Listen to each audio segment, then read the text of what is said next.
Okay, so in the last video, I was just kind of summing up what we found in this example that we got to a point where we have our final velocity of the third piece of the cylinder, or of the scuba tank. Okay?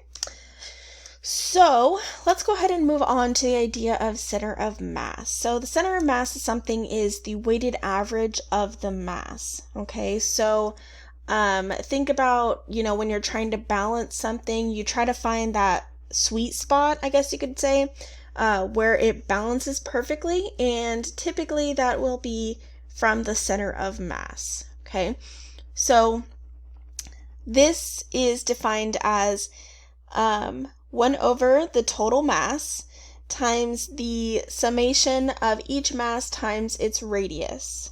Okay, visual representation of this is going to be here. So, in part A of this figure, it has 3 different particles, all at different radii.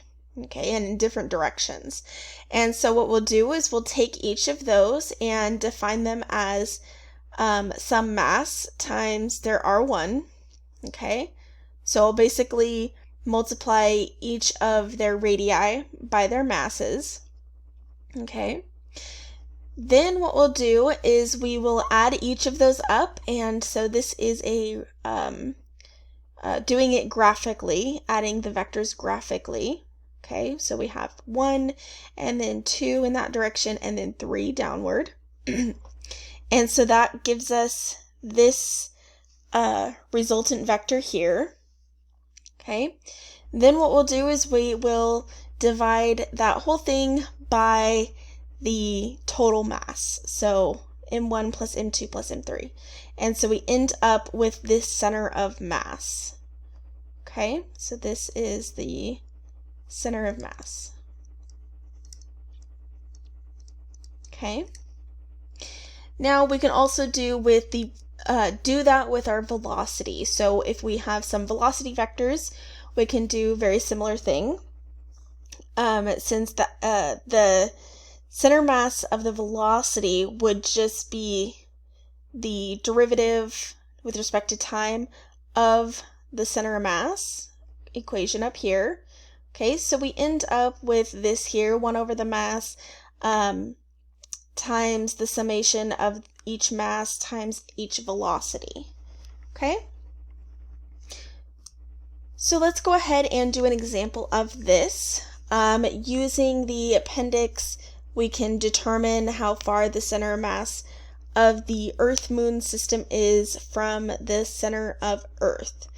Compare this distance to the radius of Earth and comment on the result. Ignore other objects in the solar system. So we're just looking at the Earth-Moon system. And I went ahead and wrote down each of the parameters we needed. Okay. So, actually we don't have any velocities. Oh, we don't need I'm sorry. I'm okay. My bad. All right. So, we have our center of mass, okay, is equal to the 1 over the total mass, big M, times the summation of each mass times each radii. Okay. We're going to just say that everything is in the x direction, positive x direction, so we're not going to be too worried about that. So we should have 1 over the mass of the Earth plus the mass of the Moon, okay, times the mass of the Earth times the radius of the Earth plus the mass of the Moon times the radius of the Moon. Okay. Let's see. I did not write down the radius of Earth, but we are comparing it to the radius of Earth. Let me go ahead and see if I will need that. Give me just a second. go to that example. Where's the radius of Earth? Oh, okay. Sorry. Since we defined our radius of Earth to be the center of our coordinate system here, I didn't even think of that, we're going to say our radius of Earth is going to be 0 meters. Okay, so we're claiming this is our origin. Okay, so wherever we see radius of Earth, that's just going to be 0. Okay, so now our center of mass is going to be equal to the moon mass, which is 7.36 times 10 to the 22 kilograms, times our radius of the moon, which is 3.82 times 10 to the 8 meters, divided by our mass of the Earth, so 5.97 times 10 to the 24th kilograms, plus the mass of the moon, 7.36 times 10 to the 22 kilograms. So our center of mass, let me go ahead and plug this into my calculator. So 7.36 times 10 to the 22 times 3.82 times 10 to the 8th. And we will divide that by 5.97 times 10 to the 24th plus 7.36 times 10 to the 22nd, and we get, the center of mass is going to be 4.65 times 10 to the 6th meters. So this is 4.65 times 10 to the 6th meters from the Earth's center. Okay. Now, it wants us to compare this to the distance, compare this to the radius of Earth, and I don't have that number, so I'm going to look here. The radius of Earth, it states, is 6.37 times 10 to the 6th. So the radius of Earth is 6.37 times 10 to the 6th meters. Right? Right. Okay. So, with that, we can note that this radius, the center of mass radius, is within the Earth's surface, since the Earth is larger than that radius here. Okay, so it is going to be somewhat below Earth's surface.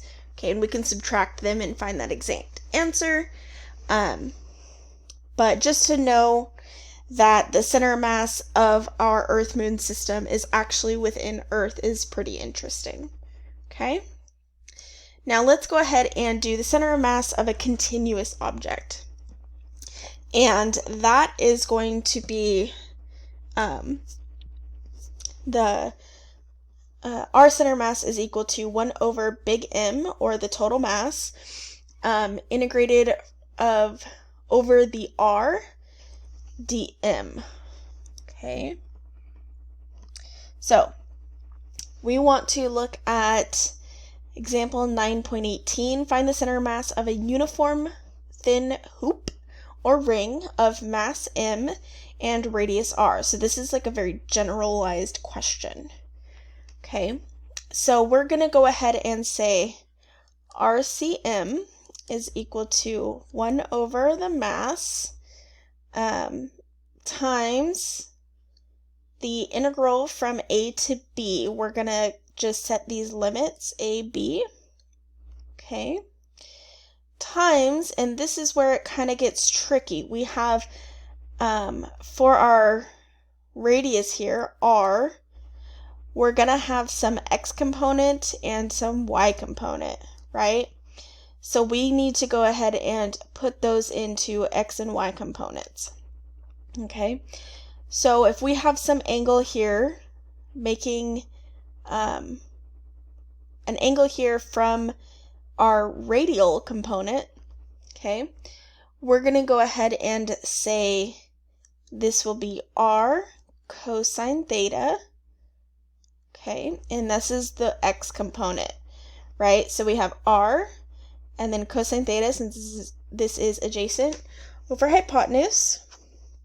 Okay, so I hat plus my x component, I'm sorry, y component, that will be opposite. So we'll have r sine theta j hat.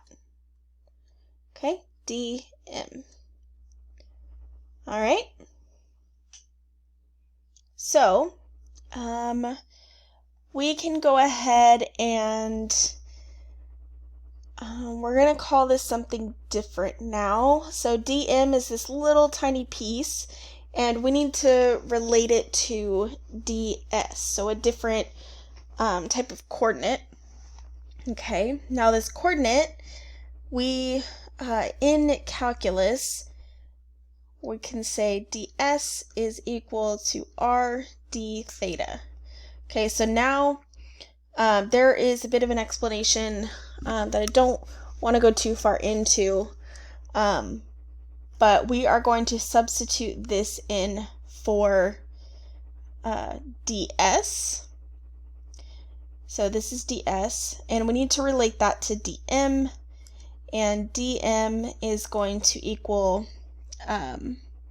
some constant, I'll say, times ds. Okay, so this constant turns out to be the linear mass density of the object, okay, or constant, and we're going to say that it equals my mass over 2 pi r. Again, there's more explanation maybe in the textbook, but that's all I really want to get into. I don't want to get too deep into this, okay? But I want to show you that we can do this for continuous objects as well. Okay? So if we plug all of that in, we get a center of mass here of, let me write this down, we have 1 over m, and we have that, we're going to have that constant. I'm going to go ahead and bring that out front, m over 2 pi. Okay.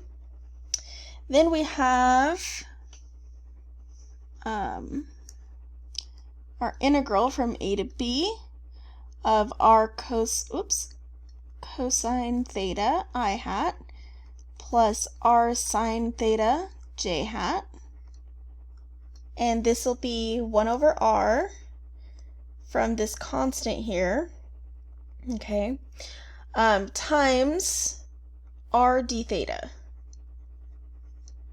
Okay. Then from that, our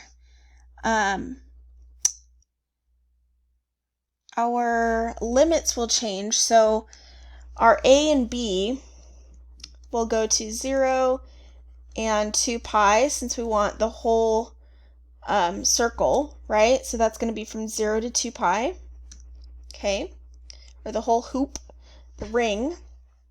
And so our r center of mass is going to be 1 over 2 pi, the masses cancel from 0 to 2 pi, of r cosine theta d theta, and 1 over 2 pi, 0 to 2 pi, of r sine theta d theta, and this is I hat and j hat.